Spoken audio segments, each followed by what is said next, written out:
Hello and welcome to Military Mayday, where we're pointing out a few pieces on the chessboard. I'm not really going to call this a piece, I'm going to call this more of a propaganda. Really, it's what I really think it is, but it is funny shit.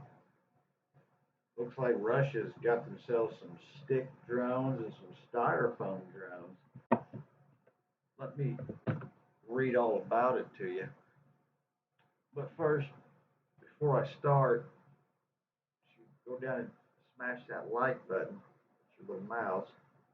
Subscribe to the channel. Put out some more stuff like this. Russia buys motors from AliExpress for drones made of sticks. During the shelling of Ukraine on Sunday, October 22nd, Russian troops launched two drones of unknown type.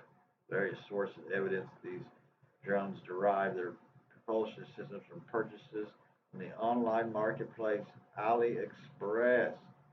Well, I bought some things from AliExpress, and it's always junk.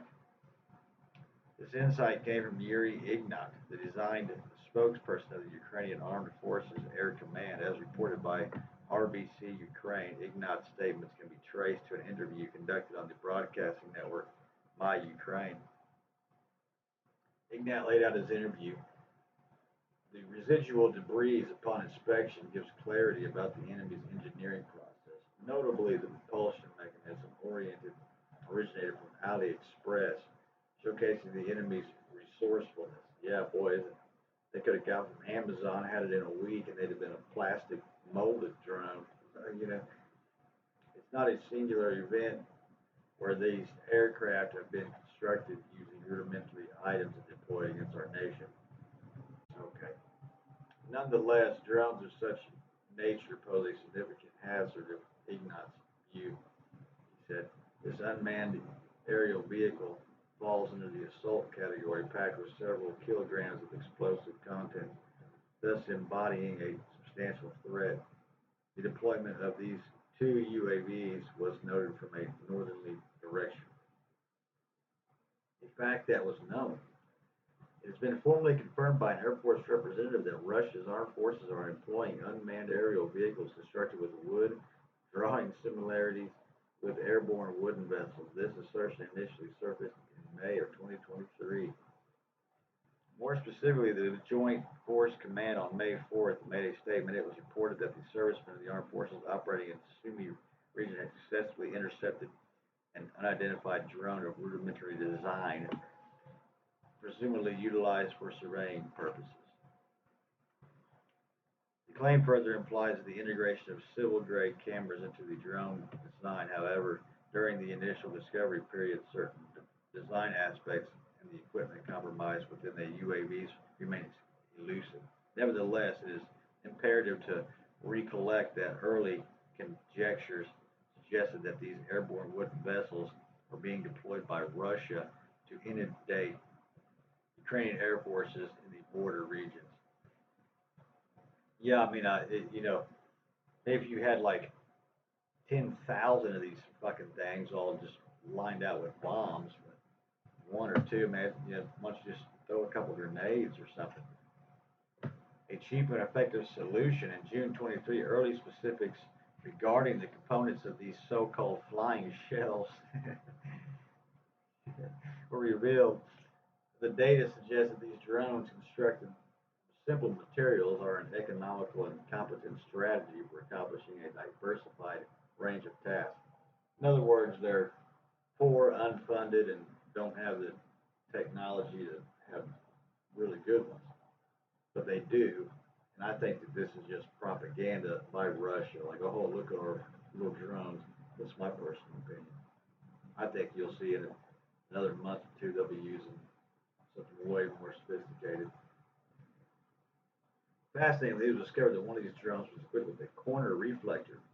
Revolution could imply that these drones are intentionally engineered by Russians to be radar detectable, thereby instigating the activation of the adversary's air defense system. Moreover, at that time, there was speculation that the Iridium satellite communications modem might hold the potential to govern the flight of these contraptions. These drone designs are noteworthy, even using everyday plastic bottles as a makeshift fuel tank. The implementation of dual engine configuration is certainly innovative, with one engine providing the propulsion force and the other serving as a thrust engine. Not only sticks, foam blasts, too, the Ukrainian conflict appears to present not only the battleground of Western and Soviet Russia weaponry, but also a theater of innovative measures. Here we got one made out of foam. Isn't that really something? I think I had one of them when I was a kid. Let's see what we got here. Oh, there's a little video.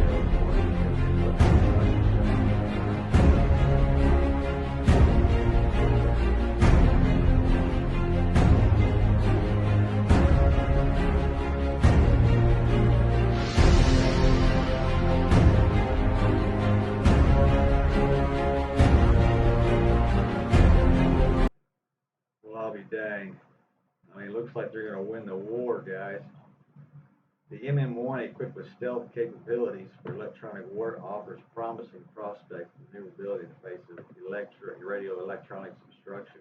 According to the sources, the construction of the aerial vehicle initially minimized these use of metal parts. It incorporates only engine and a few screws. These screws trigger any interface issues. The product engineer prepared to roll out a version with fiberglass screws instead. Well, I bet that'll really make a big difference. Okay, Ukraine uses foam board drones too, but I'll guarantee you they're a little bit different. The SciPac Corvo precision payload delivery system functions on a 75-mile radius. Given this operational command, it can be deduced that the drone was launched near the R4 formation SCOB base.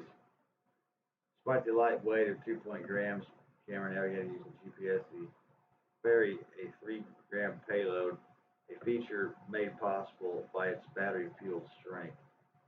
Ukrainian intelligence validates that similar drone models were deployed during the assault on Kursk Air Force a mere 2 days before the strike on Kursk.